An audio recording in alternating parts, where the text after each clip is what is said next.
How's it? I'm Honan, I'm Oliver. and this is the K-Pop Podcast, episode 8. We are already on 8. That is pretty quick. It does not feel like it has been 8 weeks, I guess. Yeah. It's maybe been a little longer than that, actually. And we always get right into the topics here, and today is a really interesting one for topic 1. We have best debuts, and I will let you say how you feel about all that, and then I have some personal opinions as well. Yeah, so the idea for this came up for me the other day, hearing Into the New World by Girls' Generation and then Bad Girl, Good Girl by Miss A consecutively in a bar. And just thinking, well, both of these songs are like timeless, iconic K-pop songs, right? And both of them are debuts. And certainly, I think for Miss A, anyway, people would say that that's a song that they never really topped, right? That seemed to be their start and their peak right away. I mean, Girls' Generation, I think, obviously have plenty of songs you could point to, but Into the New World has remained timeless. Yeah. Above a lot of their songs, I'd say. And I just thought, yeah, what does it mean when a group has such an impactful debut? Does it mean that they're guaranteed for success, or does it mean that then the bar is high and then they start declining? How does it go?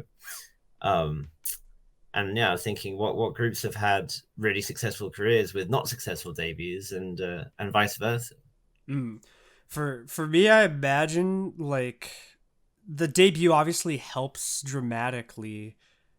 Because I can't imagine, like, if you had a really horrible debut, it's your next one has to be, like, perfect then. Because if you drop, like, 2 duds, I imagine, in, like, the K-pop industry, that's a quick way to basically just be, like, written off completely. But then you have certain girl groups, like Brave Girls, who have massive resurgences from something way after the fact and stuff. So it's kind of complex in that way to think about.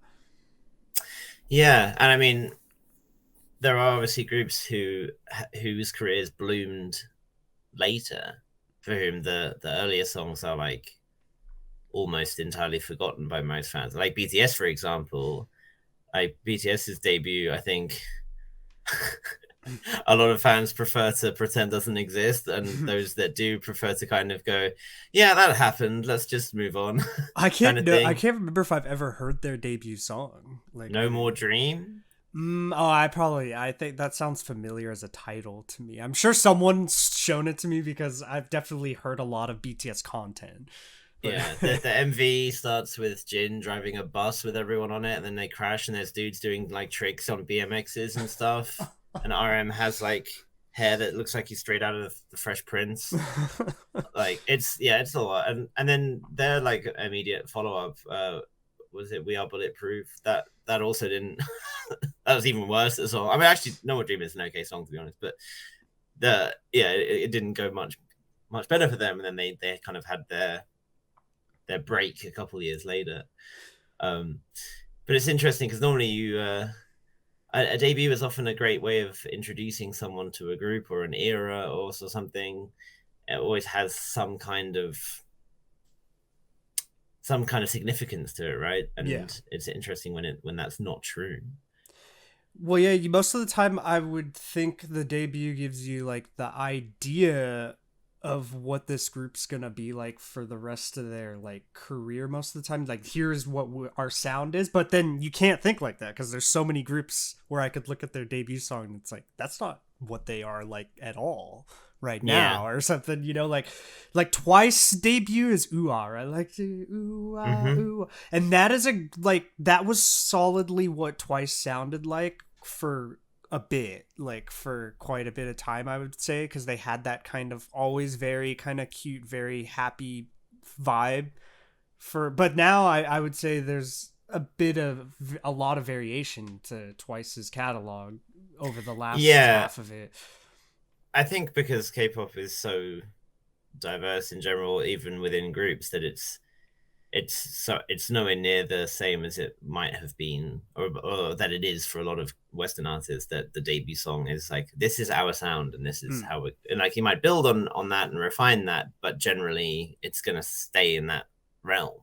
And I think perhaps if the debut doesn't do well and then the first comeback doesn't do well and so on, then you start to see a shift in concept, right? To try and appeal more. But yeah, what would you say is your top debut out of every debut that you can think of? Oh man, if you were talking to the old me, I would obviously have to say like Blackpink, like Boombayah. You know, By that would that have you mean been Whistle? like, or Yeah.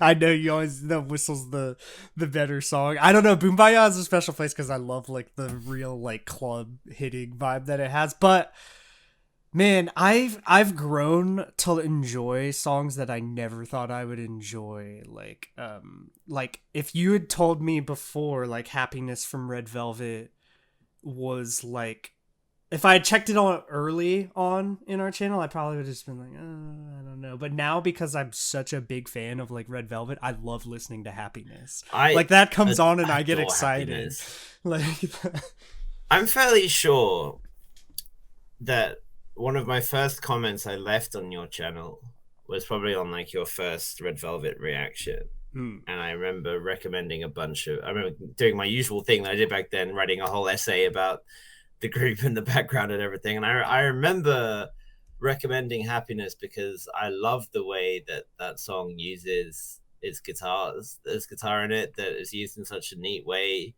in that pre-chorus. And then yeah, structurally I love that song and I love the bridge in it, obviously, but just that the guitar in that pre-chorus gets me every time.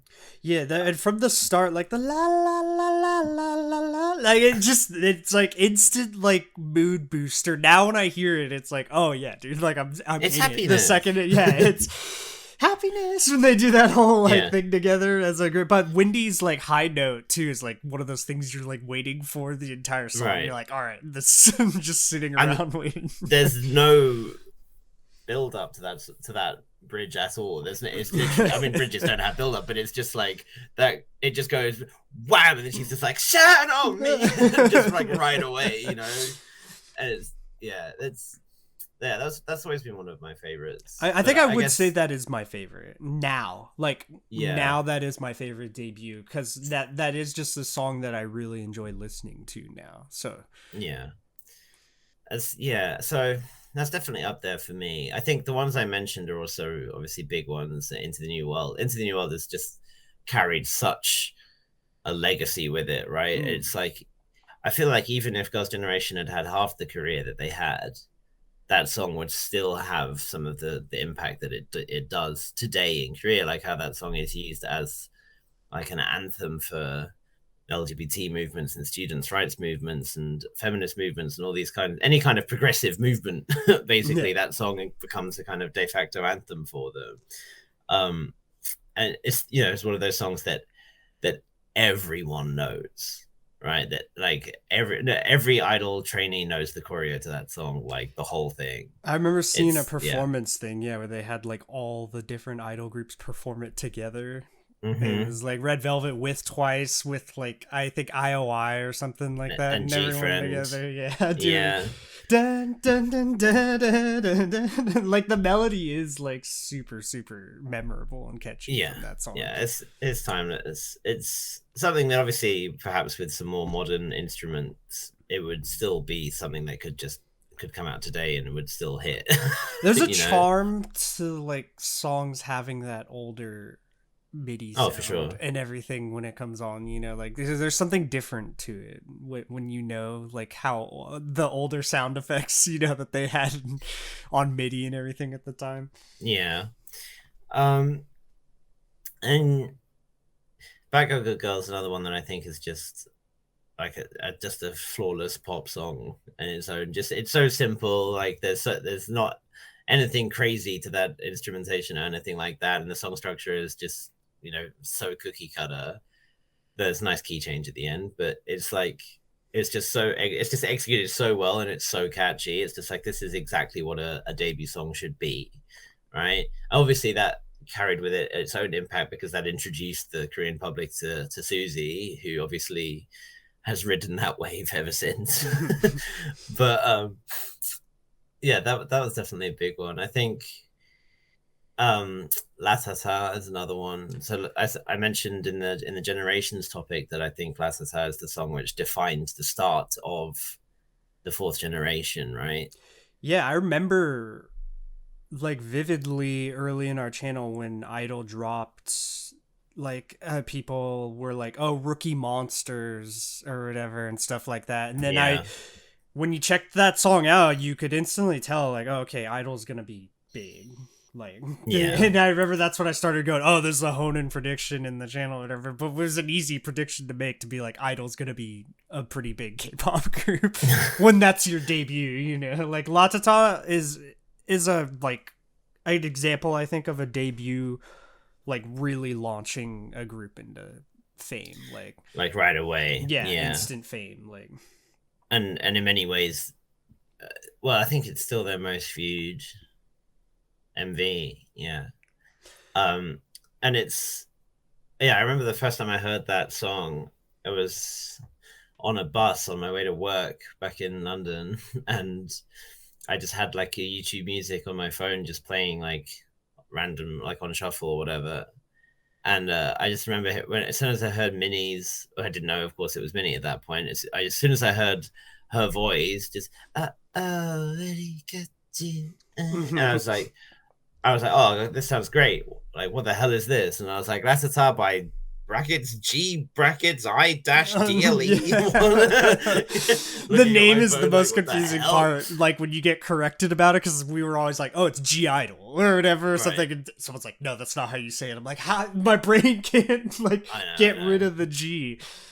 I mean, I think even they say G Idol sometimes now. Yeah, so it is what it is. But yeah, I think that was definitely one that served its purpose perfectly, and then it immediately made me like a big fan of the group, and I was ready to follow everything, and I still have done, obviously, ever since.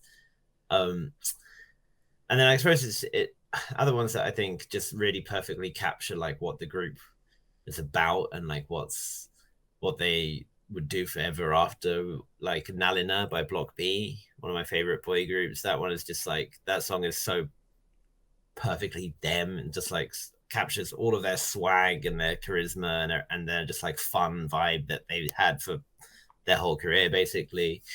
Hot take from me, EXO. Fearless. Dun dun dun dun. Well, yeah. I actually really like that song. Don't get about me. The intro to Mama. I mean, that's pretty iconic, right? I feel like even if people don't like or remember that much of the rest of the song, I think I'm struggling from memory to think of what the verse is to that song. I can hear the mama in the chorus, but that intro has such a weight to it, right? Yeah. Like, and it has guitar that comes in really cool and stuff in the song. That was one of the ones when, like, I know some people, like, don't care for that one that much, but I was like, dude, this is sick. It's one of those ones that's kind of, like, uniquely SM Entertainment, like, style to me. For sure. I guess this is a cheat one because it's not actually their debut, but it's the debut with all members, which is Super Junior's You. Cause I can't stop thinking about you, girl. Because that song is so like Backstreet Boys. It's so 90s boy group. Like I will always have a soft spot for that one, even though it's not the official debut, but it's what people often consider as the real start of Suju, because it's after Kyuhyun was there. Yeah, I started laughing a little bit, and then I had like a full choke. Nice. Yeah, and then I guess that's kind of like the other side is which debuts don't hit, right? So we already mentioned No More Dream, but like, are there any debuts that you think, I don't even know, like this iconic group, like I don't even know what song their debut is, or like yeah, like obviously, like, well, the confusing thing with some groups that I like Dreamcatcher, is that they started as Minx. Mm-hmm. And then, that's like when you find that out and the whole history changed. But I'm trying to think of like who has a debut that I didn't like? Like, if I went through groups that I enjoy listening to, I don't think I know all of their debuts. Like a big one that I'm trying to think of would be obviously when I'm going through, like, I know Idols, I know Red Velvets. I don't know that I don't know a group's debut, because I know Twice, UA, I know EXA's debut. What's like AT's debut and stuff like that? Like the So 80s had a similar kind of thing with to Blackpink, where they had a kind of double debut. So they had Pirate King and the other one, which sounds like a movie soundtrack. Well, and then so there's also like Stray Kids. Was it Elevator? I'm on a elevator, bow, bow, down, down, down, down, down. Yes. So I love Elevator. I enjoy. I think I actually just tend to really enjoy group debuts. Like I love that. I think song Treasure as is the name of the other AT song.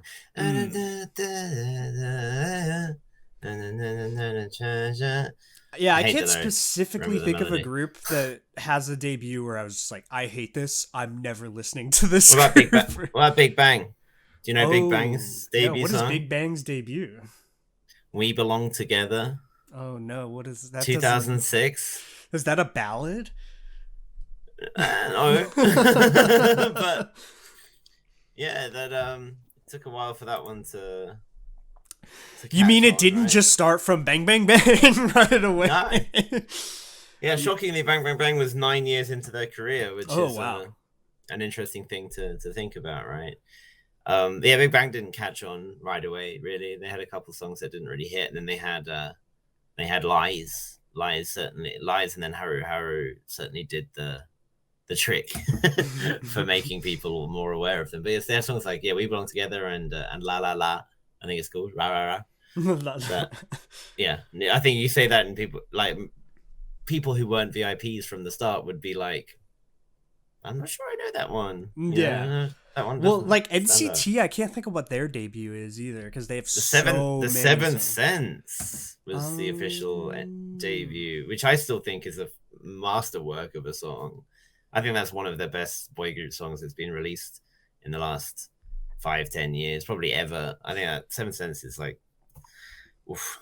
But that's where it gets confusing. Point to different ones, because what's 127's debut in comparison, right? Wavy's debut, and then you got there's so many different variations. Yes, NCT Dream's debut was Chewing Gum. I think I actually might be wrong on that. It wasn't We Go Up, was it? Is that? I'm pretty sure it was Chewing Gum. Is that which one's the one that has like the weird vibe to the video where the girl's playing in like the sandbox in the beginning or whatever? It's like a fire truck, I think, or something. Oh, fire truck. Yeah, like, fire truck. Is it called fire truck? I think fire truck is 127's debut. Okay, that's the only one where I don't know that I disliked the song or anything, but the video was just uncomfortable to watch. Oh yes, set in a school or something like that. Yeah, I didn't like Fire Truck that as a song. I remember not liking a lot of. I didn't like much of 127's music to begin with. After how much I loved Seventh Sense, then 127 because I didn't like Fire Truck and I didn't really like Cherry Bomb. And it was only at like Limitless that I started liking. Limitless was really good. I guess when we think about debuts and like the really, like when you think about Blackpink and BTS, because I would say that they're the two most like polarizing internationally in K-pop to people. And they sounds like they had like completely different starts from each other, because it sounds like BTS took the like time to get there, and that Blackpink were hits. Blackpink were hits right away for sure. Yeah. I mean, I think there was obviously BTS were coming from a very unknown label at the time, so it was obviously not going to have much attention. Whereas Blackpink were the long-awaited successor girl group to 2NE1, right? There was always going to be a lot of attention on them. Well, the two songs they released are definitely ones where it's like, this is going to be massive. Like, you drop Whistle and Boombaya right from the start. This is like, okay, I'm strapped in. And really appealed to two very kind of different crowds simultaneously with those two songs, right? It was yeah, straight away there was the club anthem vibe that people liked about 2NE1, as well as that kind of classic Teddy, slightly country-esque Mm-hmm. R&B It's element definitely got vibe that country vibes when it 2NE1 gets to had. that like chorus, like pre-chorus part, you know, where Yeah, Rosé's singing. It has the little slid up guitar part and stuff. yeah, yeah. So yeah, I think that they definitely scratched the itch that people had from wanting more Teddy produced 2NE1 songs in that and that, yeah. So they were instant hits.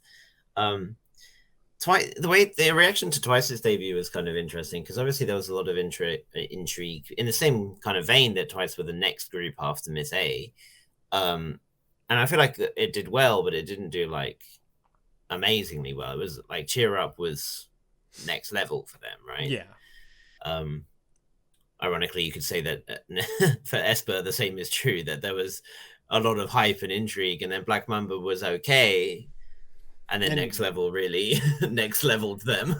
I You know? agree kind of with people who feel that way about Espa though, because I obviously Black Mamba came out and I was interested in like there's a new SM Entertainment group, but Next Level was so like I can't go somewhere where that like thing in the beginning starts and I don't instantly think of the whole song just flashes through my head. You know? Yeah, that riff really that's a good riff. Yeah. Right from the get go, that song's like okay, instantly memorizable, like just through the whole thing.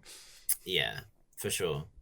Um, yeah, it took BTS about 4 years Wow, to really blow up internationally. That's actually quite a bit of time. Because their breakthrough in Korea was with I Need You, which was 2015, so 2 years after debut. That was one that gave them their first win and the first. I just think of so much movement. I need you. Yeah. And then it was only really after kind of the period between like Fire and Blood, Sweat and Tears through to DNA that they started really suddenly blowing up massively. Dude, imagine if they dropped Fire as a debut. Like that. That one gets like. I feel like that one gets people stoked, you know, like the second that comes on. Yeah, and it's really interesting to think about, isn't it? Like what song in a group's catalog would have done better as a debut, right? Like what song, especially for groups that haven't had much success or awareness, how much of that is down to a debut being lackluster or perceived to be lackluster, and then even if they have had success since or if they haven't had success since, you know. Well, to plug Nature, you were talking about that a little bit beforehand, and you and a friend were saying that Nature's debut didn't like kind of help them. Yeah, if they had like if Girls was like Nature's debut or Oopsie My Bad or something like that, right? Like the it's very interesting to think about how they would have been perceived. Yeah, because I mean, and it's even just when they debuted, you know. I mean, I often thought to myself, looking at the hype that these newly debuting groups have received. So the hype that we've had around Billy and Bugaboo and now Ive, which is the group with over Bugaboo. I said no, I'm sorry. Obviously, Ive has got Won Young and Eugene from Eyes One in it, so obviously that's going to have attention. But it seems like a lot of these groups are debuting right away, not to like massive success in Korea, but at least to really solid international fan bases. I'm like, yeah, if Nature debuted now with Girls, I feel like the reaction would be like way bigger. You know, it's such a good song. I can't imagine that people right away would just be like, oh yeah, this group's gonna be so massive or something, you know, if they dropped Girls just right from the get-go right now. Like, yeah, although I do wonder how it would have gone down if that was the debut in 2018. I've often thought if I'm So Pretty was the debut, I feel like it would have at least reached a larger Korean audience. But then having said that, there's dozens upon dozens of girl groups making songs in the similar concepts to that haven't had anything really. So often a lot of them just still get lost in the quagmire of I like the song Oopsie My Bad, but there's something like really unique because Girls is just a really unique, cool song to listen to me. Like, so I feel like a group has to have that thing that stands out about them. and that Yeah. would have been more of like a really like this is, but obviously then that's weird because their sound kind of, that's what people would expect, you know, that's the expectation that, Yeah. So Oopsie is the most commercially successful song, in terms of album sales and stuff like that, chart positions and all this. And I remember when it came out, people were saying that it was it existed in this trilogy of what the fuck did I just listen to? And people said that it was because it came out around the same time, or not the same time, so in the same space of a quarter or 6 months, as Dala Dala and Zimzalabim, both of which were pretty. Zimzalabim especially was a pretty polarizing song, right? Yeah. And people were going, this is weird, but I like it, that kind of thing. Zimzalabim grew on me. I remember at first just kind of being like, Zimzalabim, Zimzalabim, and kind of being thrown off by it, but I can listen to it and enjoy it now. Yeah, but I don't imagine imagine if Red Velvet had debuted with Zimzalabim. I feel like wouldn't have been my favorite debut. Yeah, the audience would have been like, the hell is this? And I mean, Happiness didn't exactly go down very well as it was either, but yeah, I feel like you have to make the debut safe. Yeah, safe but appealing, right? And I feel like perhaps Nature's decision to do a Korean cover of an intro to a Japanese anime was maybe not the best decision. As much as I do love Allegro Cantabile as a song and treasure it dearly as a almost like it has immense nostalgia and whatnot for me, but you know it would. But yeah, it's an interesting thought. And then the question is, where does a group go from their first debut if it doesn't do well? Do they change it up immediately? Do they stick with what they're doing and try and improve on it? Like, what do they? When I think about Blackpink and Twice, they like stuck to that debut sound for quite a bit of time. I feel like before there was ever like a shift in tone or sound for them.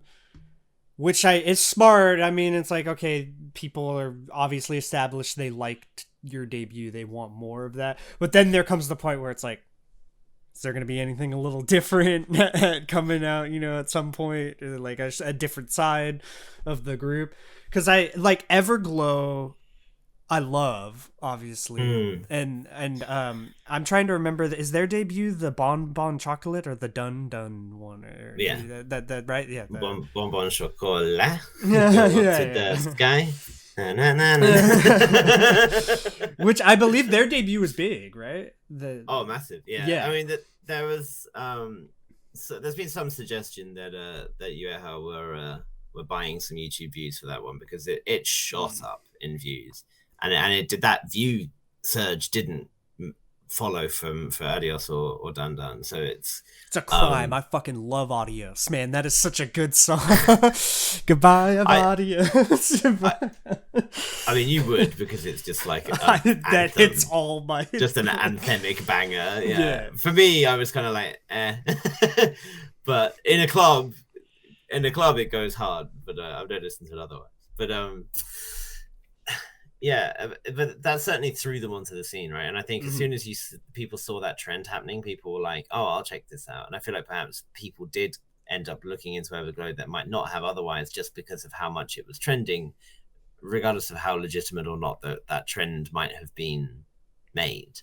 Yeah. And I like Bon Bon Chocolate. I think the auto-tune choices are kind of strange in it. I don't know why so much of the vocals are auto-tuned, but but I do like it, and it's a very catchy chorus with extremely catchy choreo that I feel like everyone kind of knew, right? Like, and that's a big part of a good debut, I think, is some kind of memorable bit. Everglow's like the Slayer of K-pop for me, and I'll explain that sentence, as strange as that sounds. It's like they just give you what you want from them, at least me personally, every time, without like really changing, you know, like it feels like to me. Because like obviously Lottie Da still to me hits that like, just like this is a Everglow, every time they come out, it's like this is a banger, like I'm going in the club and like losing my shit to this song or whatever kind of vibe.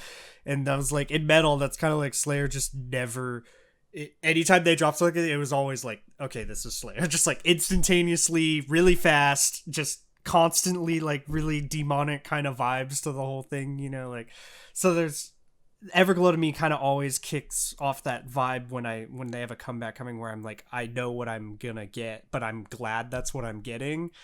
Whereas I feel like sometimes with certain groups, I would be like, okay, I think I want something a little different from you this time around. But I never feel that way with Everglow. I'm always just like, give me that, like, just really upbeat banger of a song, like, every time. It was funny because they have a comeback around the corner, so I wonder if now you've said that. Now I've said it, and they're not going to. Yeah. No, I've seen those teaser images. That ain't a ballad coming. No, you're probably right. They are all on motorcycles. Yeah, ballad with like swords and motors, and they're just gonna slow ride the council. It's just gonna be like a Taylor Swift trashing up the ex-boyfriend's place kind of vibe. Yeah. Yeah, I guess those are the fundamentals to a successful debut, right? It's something that there has to be one bit, whether it's the choreo or some melody or some part of the song that just everyone can immediately go, this is that song, right? Yeah. Like I feel like every reactor ever who I watched Bumbaya for the first time reacted to Lisa's Rambo. Yeah. You know, it's so like memorable, something like that. I mean, there's a lot of memorable parts to that song, but that sticks out, right? And that's maybe if that doesn't exist, or even if it does, I mean, because BTS and No More Dream had that a bit where they have Jimin like run across the other members' backs, like they hold him up and he like runs. It's really dope. It's hard to explain, but very cool to look at. Obviously, but that didn't. No one knew about that for a long time. And I feel like you see groups now like really trying to have some cool thing to make the debut stand out, and perhaps that sometimes is to the detriment of the song overall. They're so desperately trying to get some kind of TikTok trend dance into it, or some kind of catchy motif that ends up becoming too overpowering, something like that. Maybe that might cause some debut songs to suffer for it, but yeah. I think one group I should mention that has started off with a strong concept and stayed with that same concept but only gotten better at it is Pixie. Because I wasn't a huge fan of Wings. Wings was good, but I was like, there's something lacking here. Like I feel like there was something that could be better, and there was a B-side on that was really good, and I was like, okay, I know that this group has a lot of potential. And then Addicted comes out, and I'm like, okay. And then I listen to the album and hear Bewitched, and I'm like, okay. Bewitched is definitely like the best. I feel like Pixie's dropped yet, especially like the video we watched, the choreography, the way they did like the backwards, like where they all go like this, you know, like what am I trying to think of? Those people who are really who can do crazy like flexible stuff, like contortionists. Yes, it's like contortionist choreography almost in that section where you're like, whoa, it's a little freaky to like the vibe, the way they do it, where they like go completely bending like backwards like that or whatever. It's insane. It's very cool and a very cool song, and that the two releases being so similar, but both with a decent title track and then a very strong B-side, makes me think that there's going to be a continued kind of trend that they're just going to stay in that same vibe, even though they haven't made it big in Korea yet, but they've got a very strong following. And because people get into them because of that concept, and then the fact that they're sticking with it, that's how you maintain a fan base, right? Yeah. Like rather than trying to appeal to lots of people, if you did 3 different concepts with your first 3 releases, I feel like the same could be true for the groups that have made it really big in Korea right away, like Stacey and Weekly. Like the songs are quite similar to each other, the concepts are quite similar to each other, and they're all good, right? Yeah. And that's getting people in and keeping them there. It's not like, if people who listen to So Bad by Stacey were like, wow, this is great, I want to hear something similar to this, And if they got something totally different, then they might have not wanted to follow the group anymore, or not been as interested or committed. ASAP But was what followed, right? Or ASAP whatever. following Yeah, it, right? that's genius. I mean, the Yeah, choreography to it is so good and memorable and too. that Like, and that shows just how simple it can be, right? Because that is such a musically simple chorus, just mm-hmm. ASAP, and then Yeah, yeah. The punching that's it. choreography that gets me, dude. It Every has time I see it.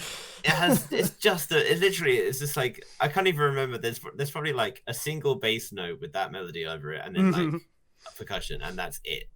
It doesn't need anything to it, but it gets you in right away. And the fact that that song starts with that melody, it's instantly recognizable, and it's an earworm. It's like it's exactly how to build from something like that. Of course, they have the other thing. They have the signature as well. So when you start off with the Stacy Girls, it's going down. Everyone goes immediately. They're Yeah. sold in it, right? Which I feel like a lot of groups have had signatures like that, but like Twice obviously had that. Yeah, they always go But twice and like every single yeah, song you ever hear. but Instead of they don't do it JYP all the time whispers, anymore. you get the twice. Do you know a which Twice songs have a JYP whisper in them? Do you know? Alcohol free Uh huh. for sure. Man, I want to say like knock knock, but I know that's wrong. He's just in the music video for that. Yeah. God, what is it? I know the other one. I can hear it in my head. Is it? It's There's not just alcohol free, right? There's another one. there's a JYP in BDZ, the Japanese song. Like a Yeah. soldier. Da, da, da, da, da, da. Yeah, Like a I know that tank, one. like a Like a soldier. soldier. Yeah, I know that Yeah. one. Yeah, yeah. An underrated song, in my opinion. But yeah, he stopped putting his signature on stuff as much. I was really Yeah. surprised when I heard it in Alcohol Free. Actually, I was like, "Huh, it's been a while since He that's just popped wanted to in." remind everyone. He's like, I'm still here, JYP. But He's just like, what's that brings me back. I suppose it's a nice way to round this up with Miss A, because of the way that Bad Girl Good Girl starts. It has the voiceover going, ha ha ha, JYP, introducing Made in Asia, Miss A. Yeah, yeah. it's You gotta wonder if he did that like now. People would just be like, no, like instantly. but it's you so know? iconic. Yeah. It just has such a immediate like, oh okay. I love too on like there's a certain like gravitas to like JYP that I enjoy about like at the end of certain artist videos from his label where it's always just like leader in entertainment at the end, Uh-huh. you know? Just like the kind of confidence that is there is somewhat admirable, I guess I would say, Uh-huh. like is the word I'm looking for. To actually to kind of conclude all this topic, I did think about because you asked me earlier about debuts maybe that I didn't enjoy, and this was obviously a really successful debut. But I actually really like ITZY's catalog now.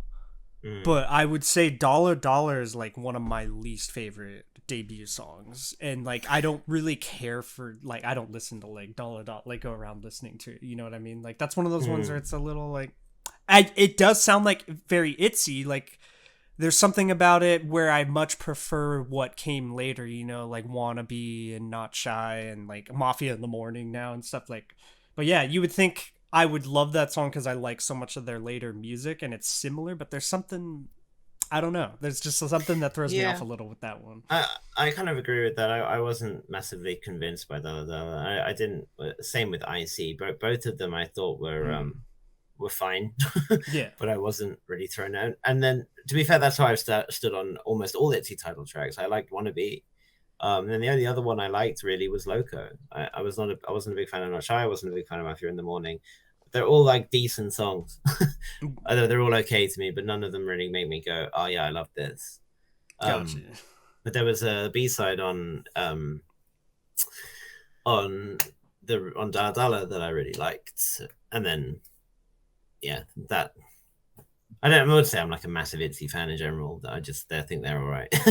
Well, But that's like, because at first, because of their debut, I was thinking like, oh, I'm probably just not gonna be like a fan of this, like at first, and then mm, like you say, Icy was I don't even remember Icy, if I'm being honest, so that I must not have really, after checking it out, listened to it again very much. But yeah, for mm, me, like when Wannabe happened to Not Shy, and then Mafia in the Morning is like my favorite. So I okay. love that just hits like a vibe for me that I really like. The whole like I'm the Mafia. Dun, dun, dun, dun, dun.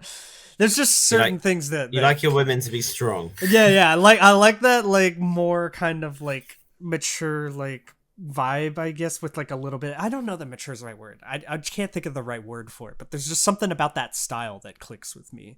It's badass, Yeah, really. the badass vibe like Yeah, clicks with me. Yeah. yeah. I mean, that's the part of the appeal for Everglow as well, right? It's that like Yeah. just that charisma and Yeah, it's that yeah. style of song is always the quickest way to make me a fan of a group. like if it I like some of the new groups like Stacy and stuff, but if I'm ever going to be like a like probably like legit fan of one of those groups, it would take Mm, something like that kind of like badass release where you're like, oh, okay. Like that's what it always takes for me, that kind of like badass vibe release to get me sold on mm. a group. I guess one group we should mention is Luna, Oh, yeah. because I feel, because when you were talking about that, I started thinking of Paint the Town, right? Hmm. But I was thinking about Luna's debut. Obviously they had all of the solos and the subunits all had such different styles to them, right? And I feel like a lot of them were very, some of them were pretty musically interesting. I mean, I won't go so far as to say like experimental, but there was a lot of really cool stuff going on in a lot of those songs, right? And I feel like for favorite, which was the pre-debut, and I think that's a whole other thing. Like, what the hell is a pre-debut? But that was also a really cool song with some really cool stuff into it. And then Hi Hi, I wonder. I feel like some people might have been underwhelmed by Hi Hi as a debut, and I think I don't know. I mean, maybe any Orbits who listen to this will say if where they consider it in their own like discography. I mean, I think we'll at some point do like a full dive into Luna as a group and try and rank stuff. But because it's for me, it's not very high up on the title track. I do like it, and I think there is actually some really cool stuff that goes on with the instrumentation, and obviously it has Chu's like iconic high note in it, which is all. But I feel like I'm listening to that song for that. I want to hear Chu belt her heart out, and then Yeah. that's the appeal of the song for me. And it took until Butterfly for Luna to really be like, oh, okay, here's something. There's Yeah. something here. With Luna, I feel like me and you've both kind of made the not so hot take. A lot of people agree like that the early like pre-debut stuff like and early Luna like is preferred kind of stylistically, at least to some of the like newer stuff to most people, I feel like. Yeah. But Um, like what the hell is a pre-debut very much applies to Luna, yeah, if anyone. It's but so yeah, interesting. it's.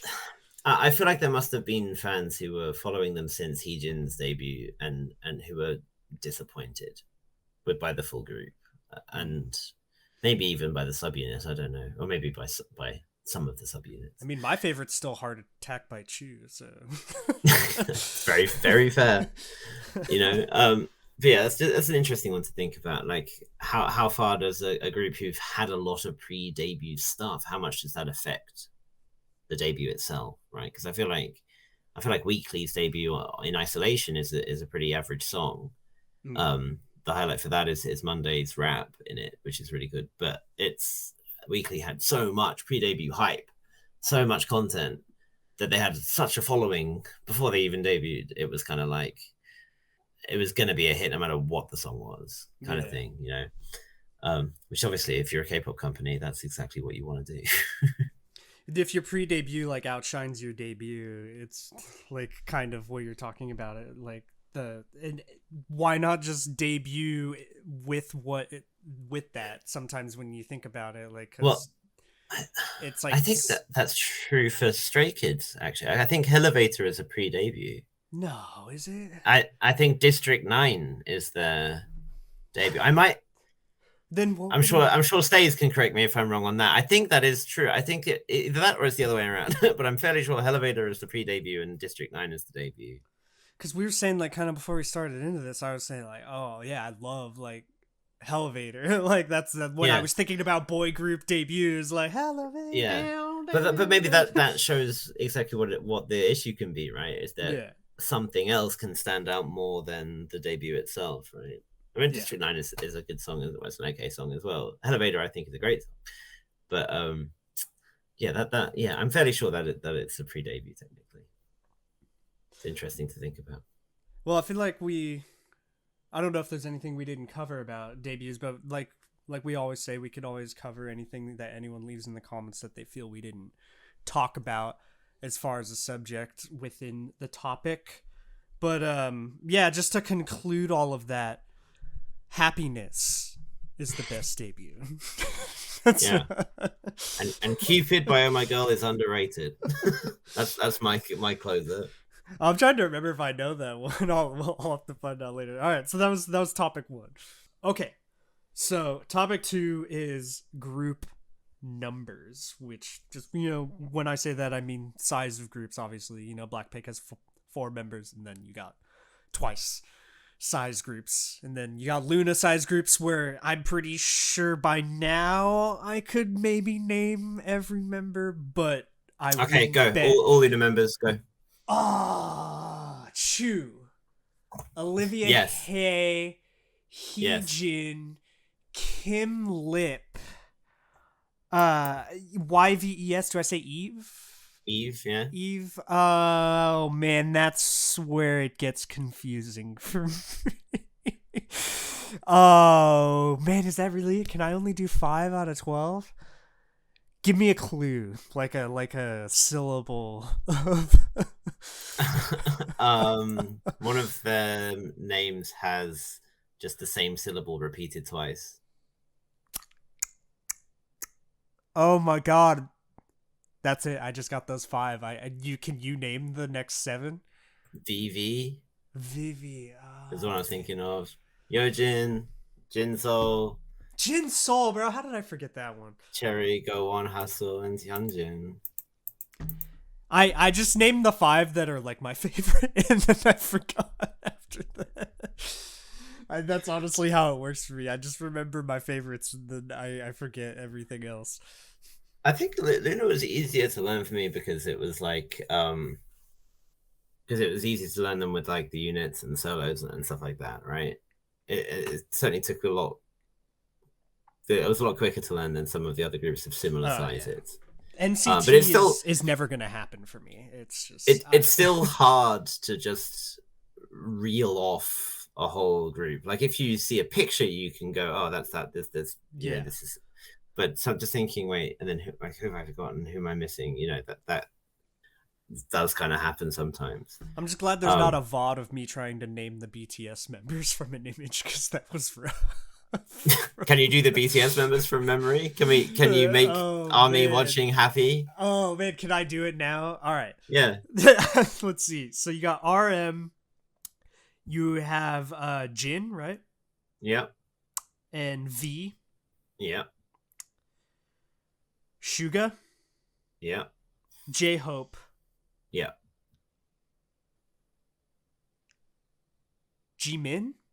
Yeah. Is there another one? Yes. The Maknae. The Maknae. I don't know the last one. I know 6. Jungkook, of course. God, dude, that's like that super pretty dude, right? Like the over. I mean... obviously they're good looking, but Jungkook's like the drop dead pretty one. He is very pretty. Yes. Yeah. Well, cookie stands. Hey! Six is pretty good for me. I'll tell you where he lives. I have boomer memory, I like to say sometimes. Like I can fully, like, if it's not guitar, it just goes right through my head and it doesn't stay. Right. But yeah, but it kind of goes back to the topic we were gonna have. We talked about accessibility, right? Because I feel like it's a common thing I've seen people who are getting into K-pop for the first time or being introduced to K-pop, and they're saying, dude, there's so many of them. Why are there so many of them? Even with BTS, and I feel like by now 7 members is a quite reasonable amount, right? Yeah. And you're going, dude, if you think seven's a lot, you should see 17 or Cosmic Girls or Early Suju, but you're at 13 plus, right? It's a different thing, and it's not at all uncommon in Asia. Obviously, you have the AKS groups with hundreds total. Not that they all perform on stage at the same time, but it's just more of a thing to have a larger group population. And I don't know, for me, it was never an issue at all. I always thought it was cool. One of the biggest appeals to me about K-pop music in general, especially for boys, was just I love the sound of male voices in harmony. No, it's true. At the most simple level, I love a bunch of guys singing together. It sounds great.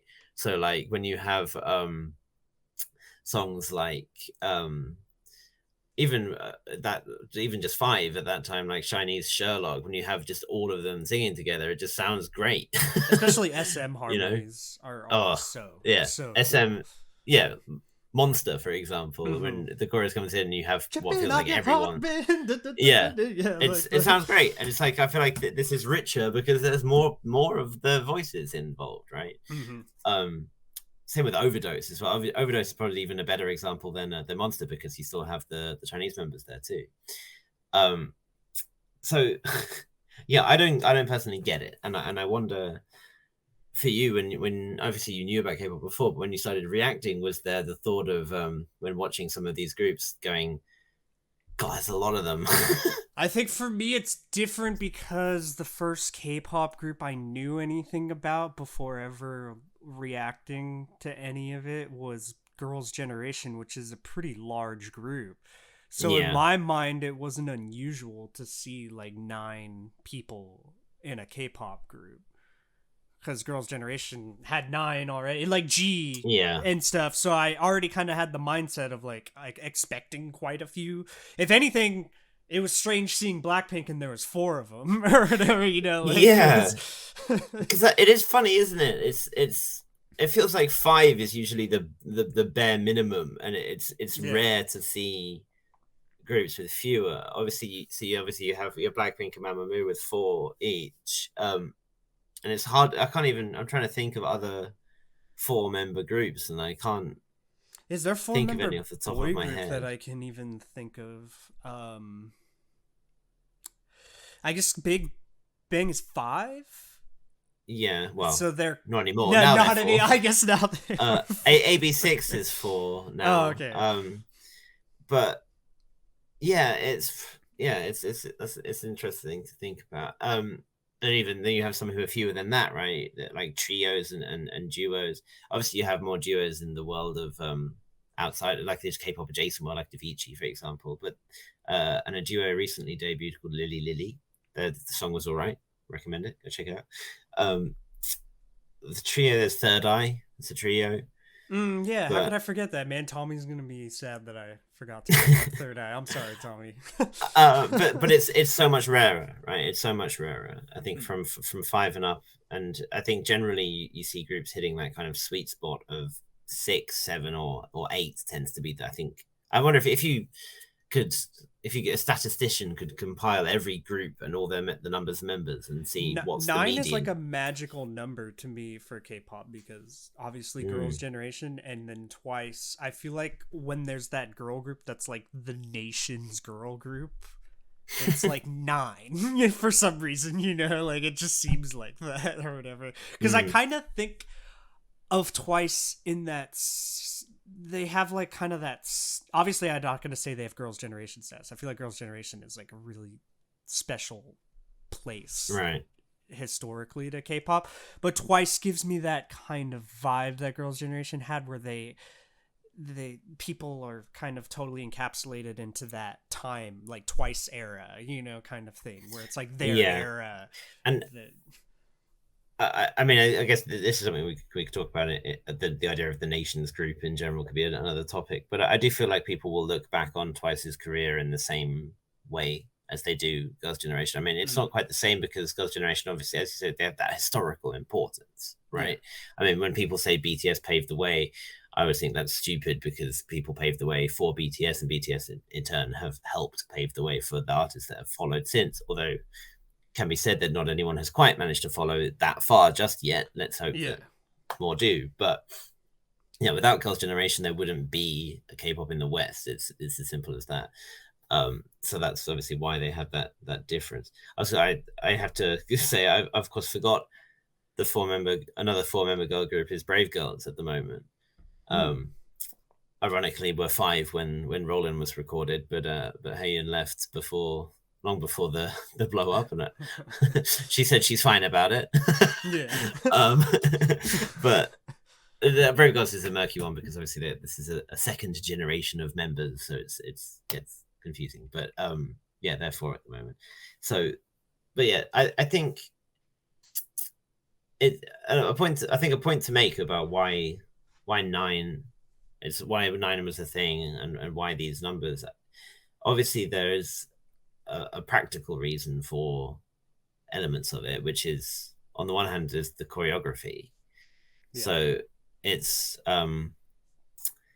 if you have an odd number of members, you can have a member in the center and it's symmetrical on either side, right? At a simple level, you can do formations with someone in the middle and people on the side. So Girls' Generation pioneered the V, right? The famous like V formations that they could do.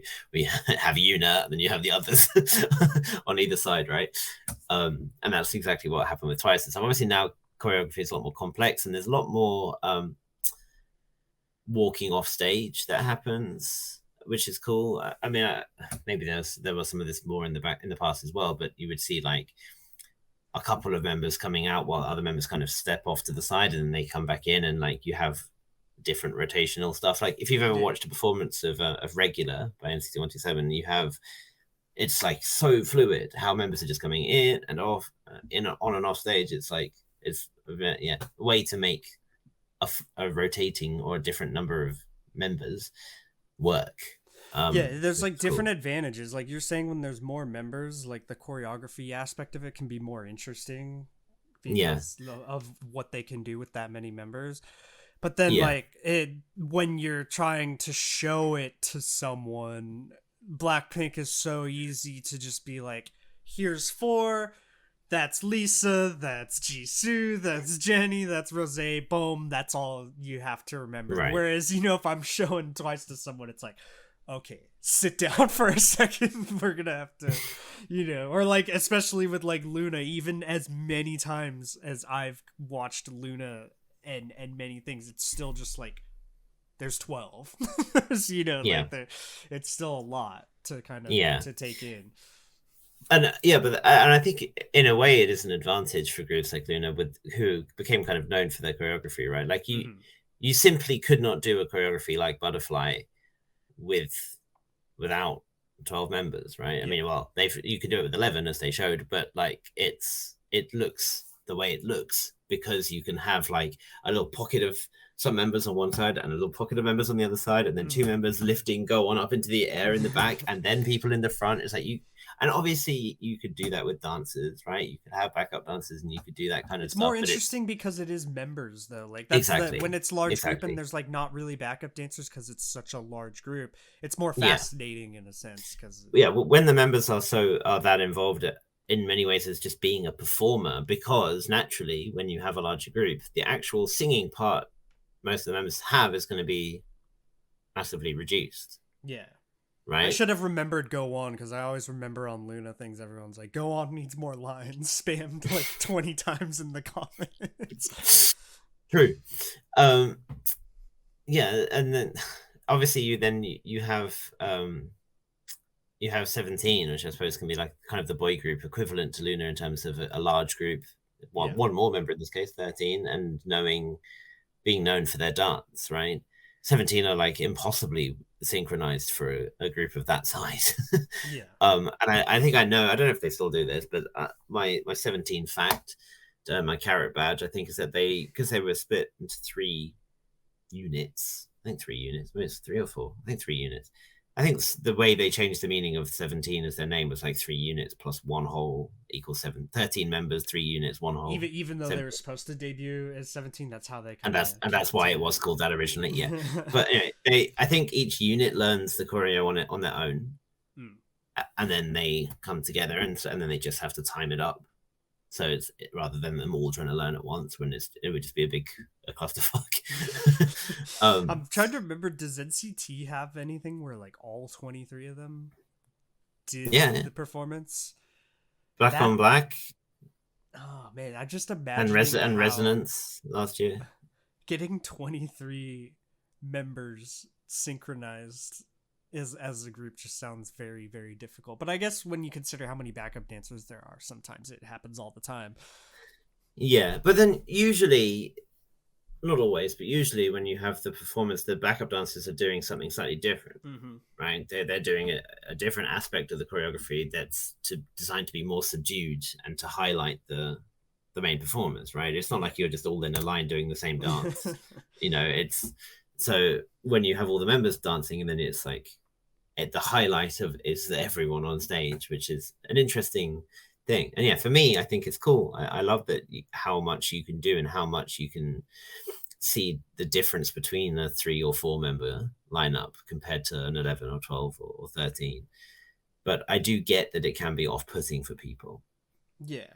The impact though, like when you have a size of like EXO at full size in like the Monster video, when they hit that chorus choreography, like we're saying, like the size of a group when that chorus comes in on Monster is like, there's something so cool about just the long row of them, doing that really like shoulder like flick leg thing, whereas that would not be nearly as impactful if it was like 4 people doing that, right? And you have to bear in mind that that's EXO down 3 members overall, right? Oh, that's after three had left. That's with 9. Yeah, that magic number once again. Yeah, dude, 9's the magic formula.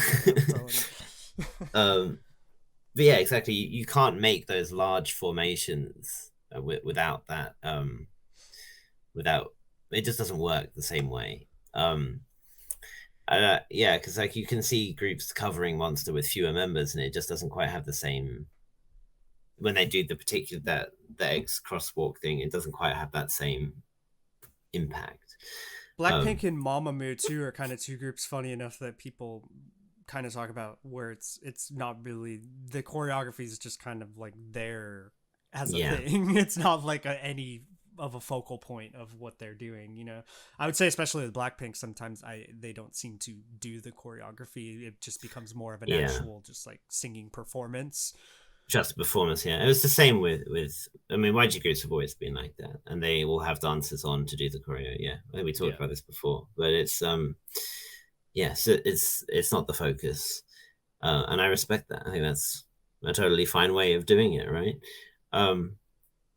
But of course, I love the way that groups can make things work as well, even with fewer members. Like on My Girls Closer, for example, they have all of that was performed when they were 8, and obviously they're now 7. But that where they are forming the star signs, the shapes of star signs, which you can only see from above, stuff like that. It's like that's just so neat, and you couldn't do that with 4 members, right? Like you need every physical body has a very important role to play in each one of those. Each one has to move to an assigned position, and each one has to perfectly do the right thing, and it makes this beautiful whole. If anyone hasn't seen the top down video for Closer, then absolutely go and watch that, because it's really cool. It makes things more interesting choreography wise, but I think vocally is where it gets difficult with the large membered groups, because then it's like telling apart so many different vocalists, and then also that many vocalists having lines just becomes really difficult. Like Blackpink is never gonna have the trouble of like telling the different vocalists apart and then having giving everyone their shot in the song, you know. Yeah. Whereas, like we said with Luna, there's always that kind of thing, like Go On didn't get lines in this song nearly enough, and even with amazingly enough, somehow with Idol, that always seemed to happen too. And then you have Dreamcatcher. I've seen people sometimes complain too, and that's only 7, right? Yeah. So yeah, and obviously that is going to be a downside. It's like the sacrifice of having richer performance is in terms of the possibilities of choreography and richer vocal harmonies and stuff is individual time to shine is going to be less. But while of course it does suck, especially if it feels like one member is consistently getting a good chunk of the song and someone else is getting consistently overlooked. On the other hand, you can make the argument that it's like, well, it's about the group as a whole, right? It's highlighting the team performance. The group shouldn't be someone who has all the lines and is the star and everyone else is a kind of secondary thing, which I feel like a lot of Western boy groups and girl groups kind of have been that way. Yeah. You know, like NSYNC was like Justin Timberlake and the boys in a way. You know, and it's always a criticism of groups when that looks like that's happening. Like Everglow obviously had that criticism during Dun Dun. It felt like it was Mia and the girls, right? Because she had so much of it. She had like big vocal parts and a dance break, and it's just like, okay, but what about the other 5? You know. So when as long as it's kind of harmonious and everyone is sharing, as long as the distribution is equally minimal, obviously you still expect the main vocalist, the main rapper to have a chunk, but it kind of works just for the appreciation of the thing as a whole. It does obviously just suck if it's not kind of rotated song to song, and you see, because I feel like that does naturally happen, and it's happened with any group, even like you say, groups with 6 or 5 now is the case for Idol. Yeah. That someone's getting shafted and it starts to feel more and more unfair. But well, in their case, I feel like it's quite voluntary because Shuha herself has said that she doesn't like having lots of parts. So. Let's see if they have another comeback, if she gets more lines now that it's 5. Yeah. I was gonna say, just to kind of conclude things with I know even with Twice you kind of get that thing where it's like, oh, someone maybe didn't get the vocal line amount they wanted. I don't remember, like, obviously now because Girls' Generation hasn't done stuff as a full group in a long time, but I don't remember them having like a weird disparity in like the distribution when I think back. I feel like it was less of an issue at the time. I feel like, because nowadays I feel like almost immediately after a song is released, there's going to be like the line distribution video and people would be up in arms about it. Yeah. But back then, obviously, Taeyeon would almost always have the most lines in the song. Damn right. Right? Which is, yeah, she's Taeyeon. Like, what do you expect? It's Taeyeon's voice, dude. Like, how are you going to tell her not to sing most of the song? Yeah, and Hyoyeon would usually be at the bottom. Hyoyeon and Sooyoung, who incidentally is my bias line in Girls' Generation. Rapper and rapper dancer, and also is Sooyoung rapper also? She has rap. I think she's like a kind of sub vocalist, sub rapper type, and also a dancer. But I mean, Sooyoung, I remember her saying at one point, she was like, "Man, it did get really hard when." You know, you practice all this time and you do so much, and then you get one line in a song, and that's it. You know, but I do feel like over the course of their whole catalog, they've all kind of had their moments to shine, right? But yeah, and then come Little Touch. Little Touch is like an almost perfect distribution for member to member. Like they almost all have a solid fifth of that song, like between them, which is great. And it doesn't have to be that way. Obviously, you don't have to force the sub vocalist to have the same amount of time as the main vocalist. It doesn't have to work that way, but it's good when things can come together nice and neatly. Yeah, I mean, it's been a thing since forever. I mean, and especially in some of the early days, especially for groups like Suju, the members who just didn't have lines in songs. It wasn't like they had one line; they would just have none. Yeah. They would just be there to dance, and that was it. And like that would suck for them, obviously. For sure. So yeah, yeah, it's a natural thing. Obviously, with the song, as long as it is, there's only so much you can do. It's like I remember one of my favorite 17 songs, for example, is "Hit," which is a pretty short song. I think it's 2 minutes 50 something. Maybe it's a bit longer, but either way, it's not more than 3.5 minutes long, and the chorus is like instrumental, so a good chunk of it doesn't have anyone singing. And so it's like, There's obviously you're not and gonna then get there's an instrumental break yeah, in you're the not gonna song. have time. I don't think all of them have parts in that song. I mean, I'm not a carrot enough to know everyone's voice by memory, but like I think that the two rappers have lines, and then obviously a couple of the vocalists have lines. And I'm like, do more than 7 or 8 of them even have parts in this song other than perhaps being in chorus? I actually don't know. I don't think so. So yeah, it happens, but as long as it over the course of all songs, all members get their chance, I think it's fine. Yeah, to conclude things, 9 is the magic number. And then I know I messed up. All right, I messed up on Luna and BTS. I'm gonna see if I'm a Sony. All right, that's A the so fandom. on. No, the fandom name for Girls' Generation, is it Sony? It's so on. So That's how you on? say it. Is it? Oh, So on. that's how Yeah. you say it. So one. Okay. You're a fake, a fraud. I'm a fake. No. All right. Let's see if I can do it. Taeyeon, Okay. Tiffany, Hyoyeon, Sooyoung, Yuna, Sunny, Jessica.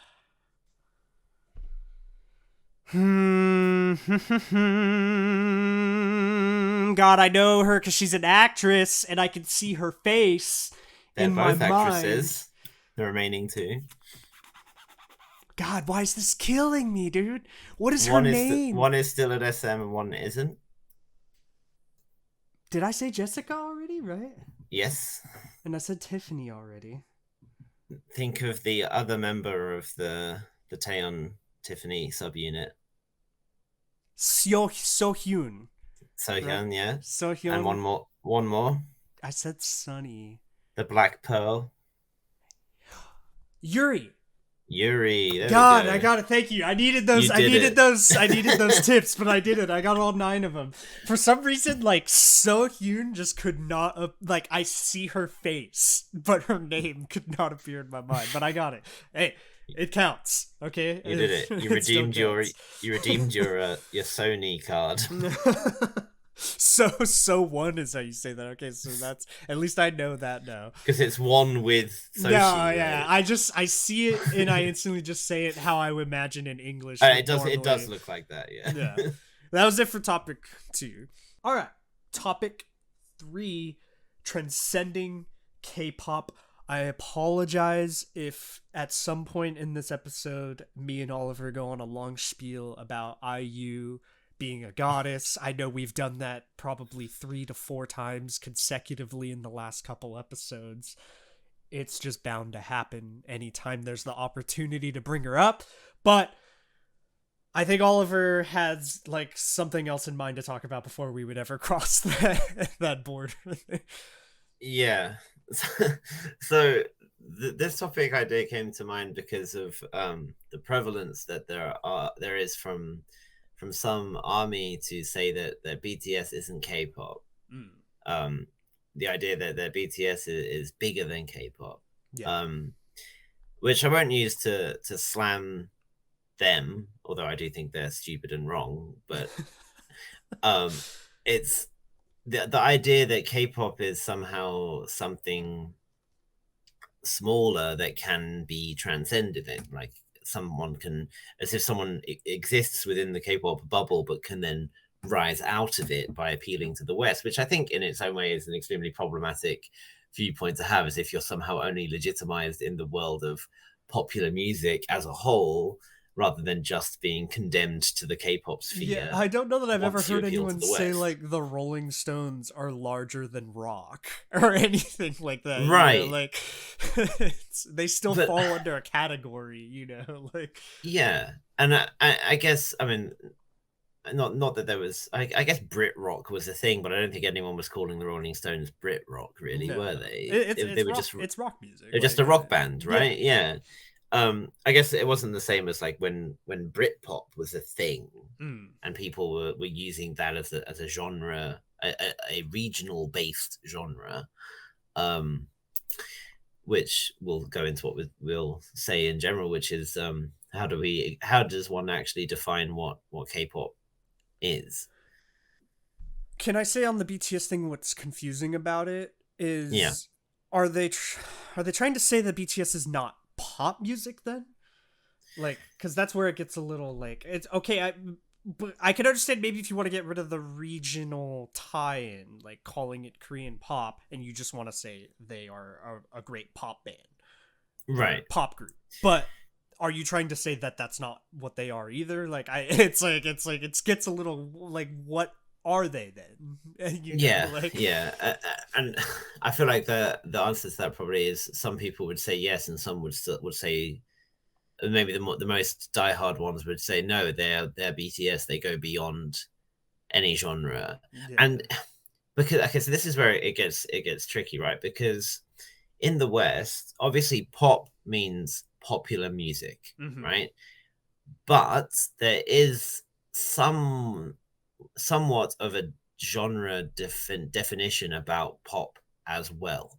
Yeah, There is the idea of if you put pop into iTunes or whatever, you will see the kinds of artists that you might be expecting to see. Your Britney Spearses, for example. Um, this is me because I'm thinking of when I used iTunes back in 2005.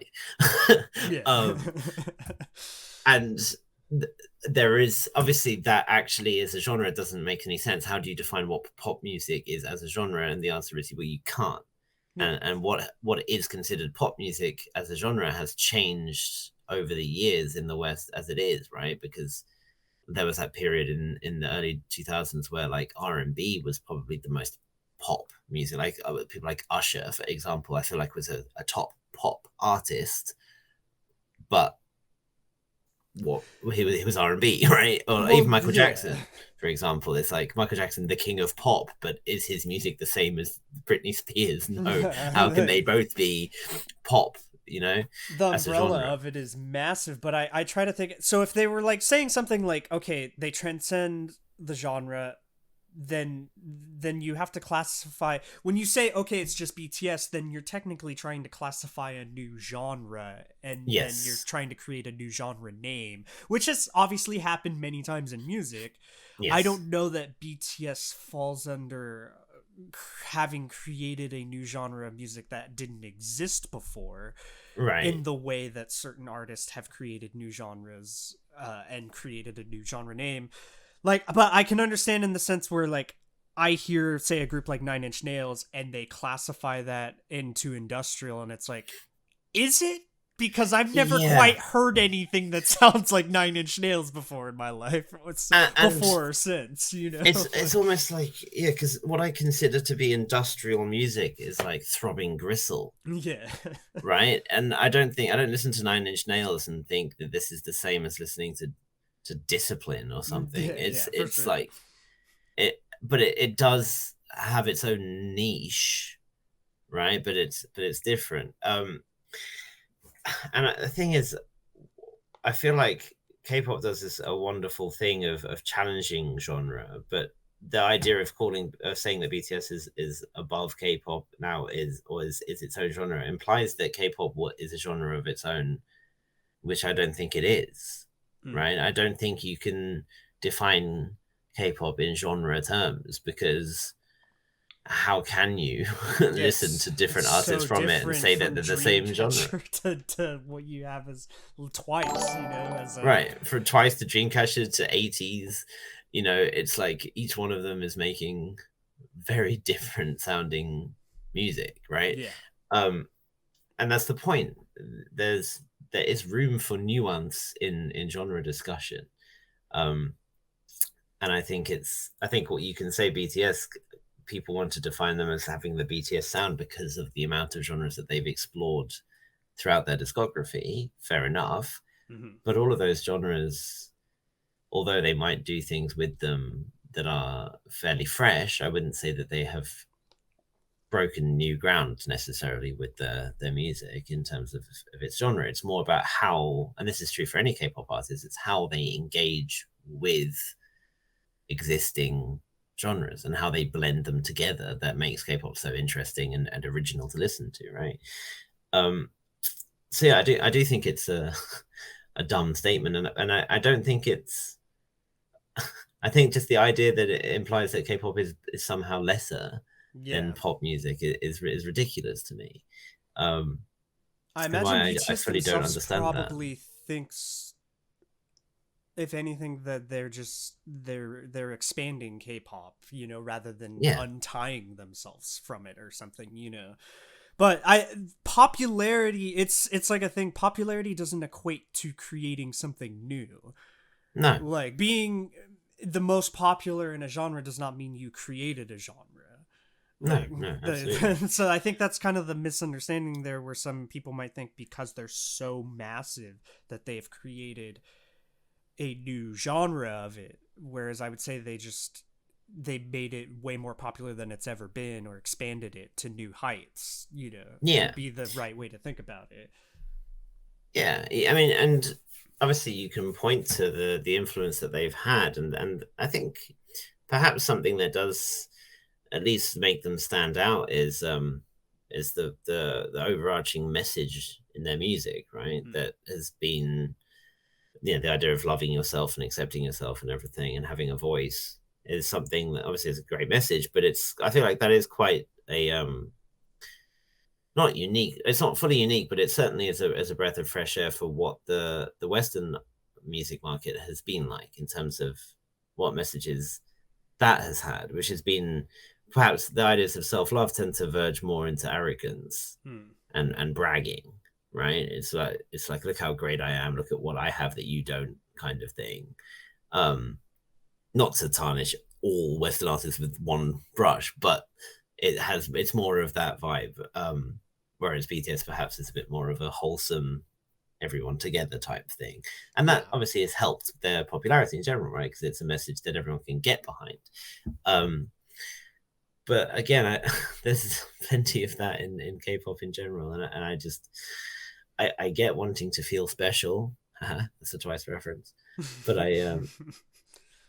yeah, it doesn't sit right with me, so I wanted to address it. But yeah, then I suppose that then leads into the wider topic of K-pop as a defining K-pop as a whole, because I've mentioned the term K-pop adjacent a few times in past episodes and in this episode as well. The idea that something is connected to the K-pop bubble but isn't fully a part of it. And I guess what I mean by that is that what I've come to consider K-pop as is idol music Hmm. as a whole, right? So it's something created from within the idol industry, music that is produced by or for an idol group or an idol soloist, um, which then has people who are very much affiliated and perhaps even under the same labels, but might have had a different experience in terms of their recruitment and training and whatnot, and then their presentation to the public might be different, which is where IU sits in that kind of. I don't really consider IU to be a K-pop idol, right? IU is her own entity. Yeah, she's falls much more into that category of just like someone I think of as not an idol, but more like just as a solo musician, kind Yeah. of like which it's interesting because I think it's because it's not so much of the idol style to her music and videos comparatively to watching idol groups. Mm. And so I don't know, because there is things like Lilac that we saw recently, which is very much a K-pop music video, I would say. Mm. Like the She style, has she has some of both, right? I think that's the yeah, thing. She can do some of one and some of the other. But I mean, there are K-pop idols who do that as well, right? Like I wouldn't consider necessarily like I wouldn't consider Soyeon's solo as the kind of thing you would expect from a K-pop idol, right? Yeah. You like Bad Bitch Number, for example, but that isn't a K-pop music video, Yeah. in the same way, right? So it's stuff can float adjacently to it, and that's why I start to consider, while you can make a genre out of K R&B or K hip hop or whatever, though those terms kind of are weird to me. I think it's just R&B and hip hop, right? BB and Yerin But Beck are kind of interesting because it's like mm, they I guess are under the same umbrella, but they're not the same as an idol. Like I don't think of BB as a idol, like a K-pop idol at no, all. Like that's very and different. yeah, and yeah. So BB certainly is more of just a. I mean, BB's story is that Yoon Mireille discovered her on SoundCloud and signed her up, which Yeah. is every musician's dream, right? um, but she certainly had a different. She didn't have any training or anything like that. Whereas Yeren won or was second or joint, whatever she was on that Superstar K or whatever with Jamie, and then was signed by JYP and formed into 15 and so she was at JYP, one of the biggest idol agencies out there. Yeah. Was she ever really marketed as an idol? No, not really. And there are artists at JYP who aren't really presented as idols, like Bernard Park, for example. And now she's left, runs her own label, makes her own music, and does her own thing, right? So Mm-hmm. she's connected, but I wouldn't say she's within K-pop. And if I had to say, if I was going to introduce someone to Yerin Beck, I wouldn't say, oh, she's a K-pop singer. I would say, she's a Korean singer. And then normally the follow-up question is, oh, is she a K-pop? Is this K-pop? And I go, Yeah. well, not really. I Kinda. think when you show someone Yerin Beck music, BB's music, and certain IU songs, they wouldn't think of K-pop. Listening you to it, maybe like the style. There's something different. I don't know what's different about it specifically, but there's something different happening in my brain when I listen to those three than when I listen to an idol group performing Yeah. like a full style of stylized song. Certainly the different. I mean, I guess another thing to point out is that these are soloists compared to groups. Yeah, right? that's a huge difference too. And, So, yes. and I think when it is a solo singer, it there is a lot more of their personal color in it, and it's a lot less about marketing the group. It's like they're already there, already successful, usually already known, and they're just making what they want to make. Yeah. Because like Sunmi, I still consider to be a K-pop idol through and through, right? Yeah. But you could have exactly her releasing exactly what she's releasing if she was the same as Yerin, for example, and it wouldn't be any different in the way you approach it. Yeah, right? because like Borderline from her new album is something. If she say that's what she released first as a solo artist, you wouldn't think of her like you do Wonder Girl's Sun Me or something. Like I'm on the ball. The whole like band vibe to it, and just there's a very different style. But I get what you're saying because like Taeyeon, Girls' Generation Taeyeon, and solo Taeyeon are very different. Yeah, to me as an artist, when you think about the two. Like when you think about her as leader of Girls' Generation, you think about her as solo artist Taeyeon. It is very different. And I feel like you get that from a lot of people who were in groups who then have gone on to release music solo. It's where they can it's where they can express themselves creatively more, but often they explore music and styles that they never touched otherwise, right? So I mean, look at Alice, for example. Her song, her like city pop song, right? It's like not anything. Ella Venus would never have released something like that, but For it's sure. like clearly that's the vibe that she wanted to do, and then she was able to do it. And perhaps there are people who might have listened to that song by Song Joon-hee and not been like, "Huh, this is Alice from Ella Venus. That's interesting, right?" It's different, but I do kind of lump it all together still under then that the original definition of pop, right? If it's literally popular music in Korea, then you could call it K-pop, right? But I think now I'm making that definition or that distinction of idol music, and that's how it's known here, right? It's idol music, and is held in a different light, a different viewpoint. I would say that BTS members themselves in their solo music try to do things that's where they kind of try to do non K-pop idol stuff more so than they do with their group BTS, like August D, right? Yeah, She's like solo stuff. That's kind of where he's getting a lot of the more personal representation of what he musically wants to be perceived as rather than what he has to be in BTS. yeah, and obviously while they have a lot of creative freedom and over their own music anyway, right? Like he's still writing his own songs for BTS. It doesn't feel like August D songs are just BTS songs that with just No, him in it. They have a very Yeah, distinct flavor, which obviously is what makes a good solo project, right? for sure. From a member from a group.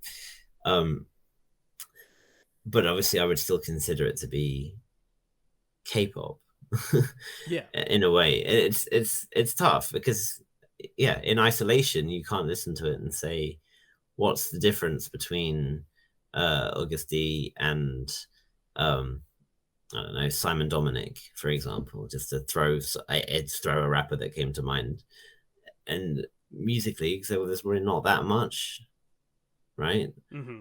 But one exists connected almost inseparably from the K-pop industry, and one exists adjacent to it, not separate. That's why I always say adjacent, because they are next to each other, and you can say they're all under the whole umbrella of just Korean popular music. But Yeah. then there's yeah, I think maybe that's like the linking if they're bridge. living the idol lifestyle has a lot to do with it too. You know, like Yeah, I don't think BB and Yerin are living the idol lifestyle that say Taeyeon is or something. You know, like it's. I would say that the way they're perceived, like what Taeyeon is perceived as an idol, I don't know that you could perceive BB and Yerin in that way or whatever. You no, know. no. Yeah, so it's another sort of another topic, but how idols are perceived differently when they sort of stop being active idols, as it were. So I Yeah. feel like the public perception of Taeyeon has changed since Girls' Generation stopped being active, right? Yeah.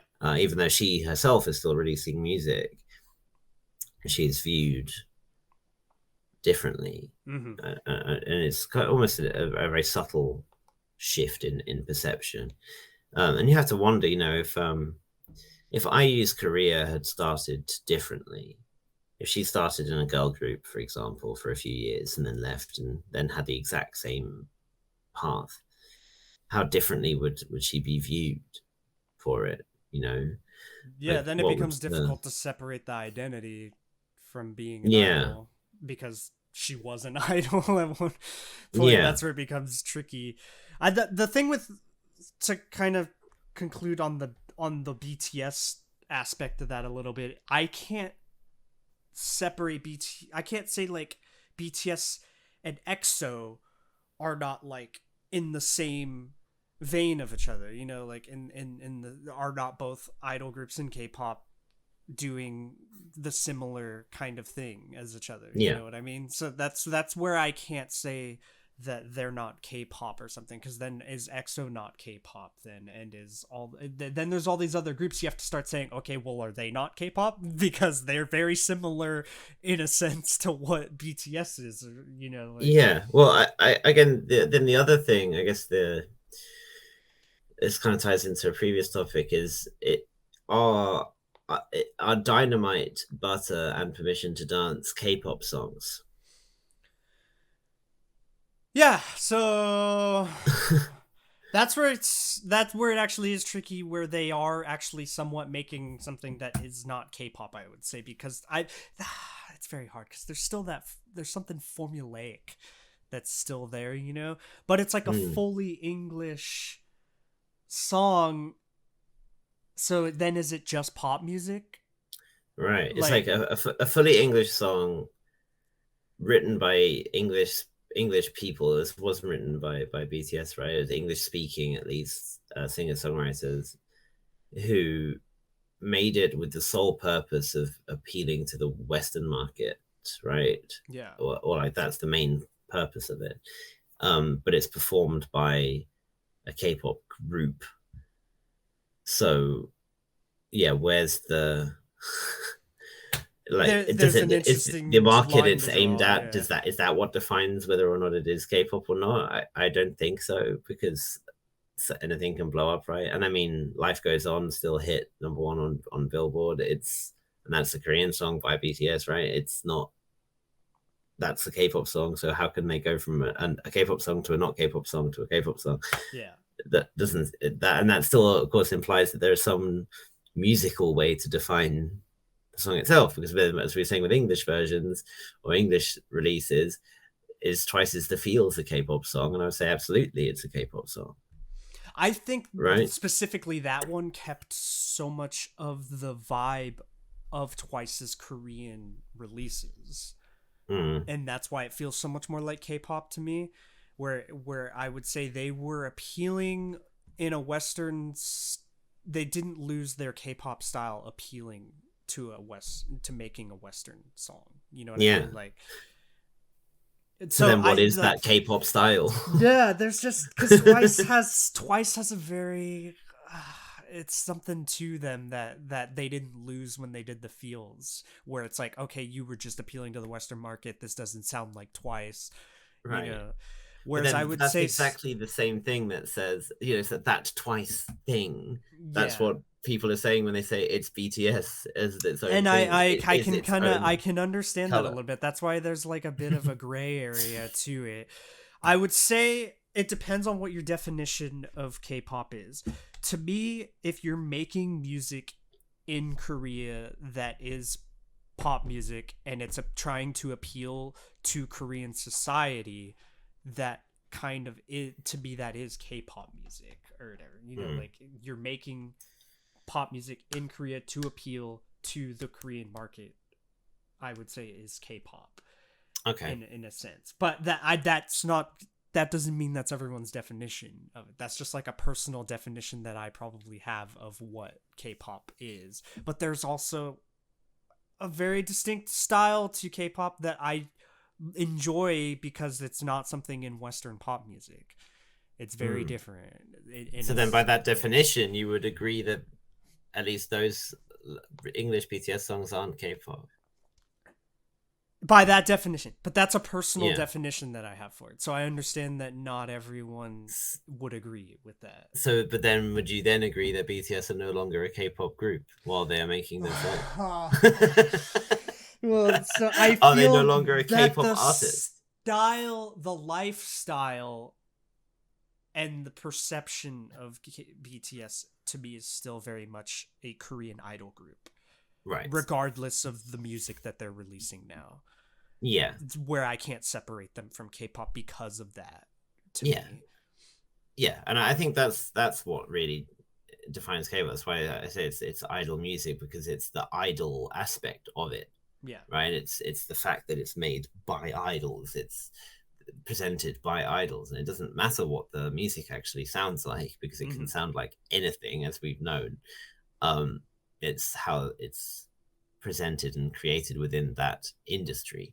And unfortunately, well, I don't think it's unfortunate, but BTS will never be separate from the industry that they grew in, even if the sheer size of and magnitude of the popularity is greater than anything that industry has ever seen before. And no matter what type of music they're releasing, they are still a K-pop group, unfortunately, for those fans who might wish to call them otherwise for whatever reason. I guess, like I say, everyone wants to feel special. You brought it back again. Sometimes I feel special. To conclude this topic, I want to say something that's been stuck in my head the whole time, which is like Blackpink, like under our definition that we were just talking about, because they very much live the idol lifestyle and they very much are K-pop idols. But I would say their music has a lot of Western influence and a lot Yeah. of appeal to the Western market, more so than I would say it's appealing as a K-pop group. Yeah. Blackpink has definitely done a lot to be more similar in some ways to American pop music than other K-pop groups have, I would say. But it's that idol lifestyle that's unique to K-idols, I would say, that makes it hard to separate Blackpink from that as well. Yeah, I'd agree. All right. Well, that's it for that topic. I know that this is one that probably will get a lot of disagreement on, and feel free to write in the comments what you disagree about in a civil manner. Okay, no need to just like come in with any hate about it. All right, we're open-minded, so if there's any way you feel that you could sway our opinions on this topic, feel free to comment how you feel that you could sway our opinions on it, because I'm pretty firm on my opinion of what is K-pop, but I would be interested to see if anyone could make a well-written kind of synopsis of why BTS isn't K-pop. If someone can do that, I'll pin you and I will say that I changed my mind, but I don't think you can change my mind on that. Yeah, only after I've had a chance to riposte anyway. Yeah, after Oliver's had a chance to respond. All right, well, that has been it for K-Pop Podcast episode 8. I'm Honan. I'm Oliver. God. Goodbye.